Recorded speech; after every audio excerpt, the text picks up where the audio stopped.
아무리 좋은 영양제라도 내 건강 특성에 잘 맞아야 약이 되고 그렇죠. 보약이 되는 거지 아니면 정말 잘 안 맞는 독약이 될 수도 있습니다. 그런 의미에서 저희가 질환별로 주의해야 할 영양제들 한번 준비를 해봤는데요. 하나하나 짚어보도록 할게요. 예, 알고 먹자 질환별 주의 영양제. 첫 번째 질환은요.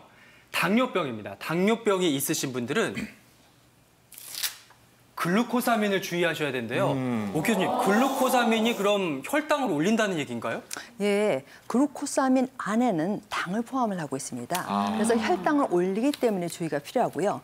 또 최근에 나오는 연구 결과에 의하면 글루코사민을 오래 드시거나 과량 드실 경우에는요.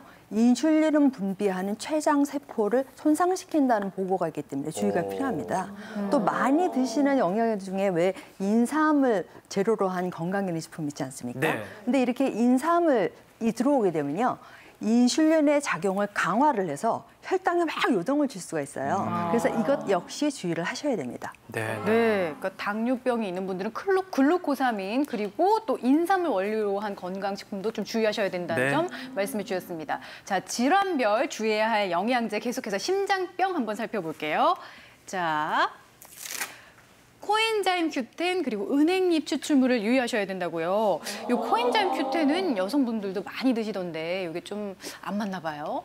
근데요, 그 코엔자임 Q10에 의해서 도움을 받으시는 분들도 있으시고요. 주의를 하셔야 되는 분들도 있습니다. 그러니까 예를 들면요, 심장병이 있을 경우에는 혈액 내에 피떡이 생기는 걸 막기 위해서 와파린을 복용하시는 분들이 있으세요. 그런데 코엔자임 Q10이 이 와파린의 작용을 방해를 합니다. 그렇기 때문에 약효에 저해가 되기 때문에 주의를 하셔야 되고요. 또 이렇게 와파린을 드시는 경우에는 피가 묽은데 거기다가 은행잎 추출물을 드시게 되면요. 피가 더 묽어져서 출혈의 가능성을 증가시키기 때문에 주의를 하셔야 되는 것입니다. 그렇군요. 그러니까 출혈 가능성이 높아진다고 하셨으니까 수술을 앞두고 있고 또 계획하시는 분들도 은행잎 추출물은 좀 주의해서 드실 필요가 있을 것 같습니다. 자, 세 번째, 뇌출혈과 뇌졸중입니다. 이런 분들은 이걸 주의하셔야 되는데요. 오메가3 지방산, 은행잎 추출물. 네. 예, 은행잎 또 나왔어요. 예. 예, 뇌출혈의 가능성이 있거나 이미 아스피린을 복용하고 계시는 분, 또 뇌경색이 있어서 재발 방지를 위해서 항혈전제를 드시는 분들이 있습니다. 이 경우에 오메가3 지방산이나 은행잎 추출물을 드시게 되면요. 피가 아주 묽어지게 돼요. 그래서 출혈의 가능성을 증가시키기 때문에 아주 주의가 필요합니다. 그래서 꼭 드시고 싶으시면 주치의와 충분히 상의하신 이후에 드실 것을 결정을 하셔야 됩니다. 네, 지금 방송 보시고 우리 시청자분들이 어르신들 아이고 나 저거 잘못 먹을 뻔했네 큰일 났네라고 하시는 분이 있는 게 사실은 저도 저희 어머님이 당뇨랑 고혈압이 있는데 네. 모르고 또 글루코사민 한때는 또 유행이라서 많이 사드렸는데 무릎 안 좋을 때 많이 드시죠. 제대로 알고 먹어야 그러니까 우리 무엇이든 그래서 꼭 봐야 돼요. 그러니까요. 이제 몸에 좋은 영양제라고 해서 꼭 나에게도 좋은 건 아니라는 점 꼭 명심하셔야겠습니다. 계속해서 한번 살펴볼게요. 질환별 주의 영양제. 갑상선 질환 요즘 있는 분들 제 주변에도 많던데요. 어떤 걸 주의하셔야 될까요? 셀레늄 그리고 다시마환을 주의하라. 그 이유가 뭔가요? 네, 주변에 보시면 아마 요즘에 갑상선 항진증이다, 기능 저하증이다라는 친구분들 많이 보시게 될 거예요. 갑상선은 우리 몸에서 에너지를 생성시킨다든지 신진대사를 촉진해주고요.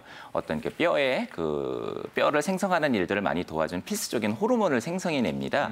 근데 이 갑상선 호르몬이 작용하는 데는 요오드라는 성분이 필요해요. 그래서 우리 이제 옛날 어머니들 미역을 드셨다 이렇게 하는데요.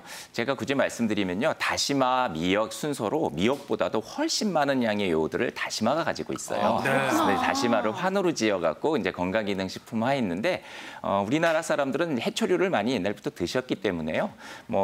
알려진 바에 의하면 하루에 김 3장 정도면은 WHO라는 세계보건기구가 요구하는 요오드의 양을 충분히 우리는 섭취할 수 있다고 그래요. 근데 이제 거기다 다시마환을 또 드시게 되면 갑상선 기능을 항진증이 있으신 분은 오히려 이제 과잉증이 될 수도 있겠죠. 거기다가 이제 항암 요즘에 미네랄이라고 많이 알려져 있는 셀레늄도 있는데요. 셀레늄 역시도 갑상선의 기능을 항진시키는다고 알려져 있어요.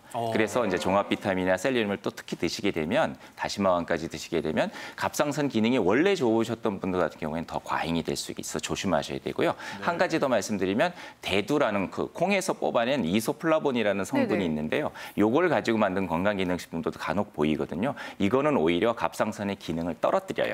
그래서 갑상선 기능 저하증이 있어서 갑상선 호르몬을 섭취하셔야 되는 환자들 경우에는 이소플라본 제제를 좀 조심하셔서 드셔야 됩니다. 사실 요새 항산화 하도 항산화가 유행이어서 저도 셀레늄을 사실 챙겨 먹고 있거든요. 근데 다음 주에 건강 검진할 때 갑상선 수치를 좀 확인해 봐야 될 것 같아요. 이게 잘못 먹고 있을 수도 있으니까. 너무 과하게 섭취할 수도 있으니까요. 그러니까요. 예. 다음 질환 한번 넘어가 볼게요. 다음 질환은 통풍입니다. 통풍이 있으신 분들은 이걸 주의하셔야 돼요. 니아신과 비타민 C. 비타민 C? 예, 통풍이라 그러면은 이제 중풍하고 전혀 다릅니다. 통풍은 바람만 불어도 아프다라는 뜻을 가지고 있다고 하는데요. 우리 몸에 요산이라는 성분이 있어요. 그 요산이 이렇게 현미경으로 들여다보면 뾰족뾰족한 바늘 모양이래요. 근데 그것이 혈액을 타고 다니다가 관절 같은 데나 구부러진 모세혈관 같은 데 가게 되면 이제 거기를 찌르. 거기에 있는 신경들이 놀래서 굉장한 통증을 유발하는 질환으로 알려져 있는데요. 비타민 C 같은 경우에는 요산 배출을 늘려줘서 오히려 요로 결석들이 좀 더 촉진된다는 그런 연구 결과들이 알려져 있고요. 니아신이라는 거는 니코티닉 애시드라고도 불리는데요. 이게 세포 활동을 촉진시켜줘요. 그리고 중추신경계 혈관을 확장시켜주고 신장 혈관도 확장시켜주는 경우가 있어서 이런 경우에도 너무 많이 드시게 되면 안 좋은 일이 있어서 하루에 한 50mg 정도 이상은 좀 피하셔야 된다라고 알려져 있습니다. 네.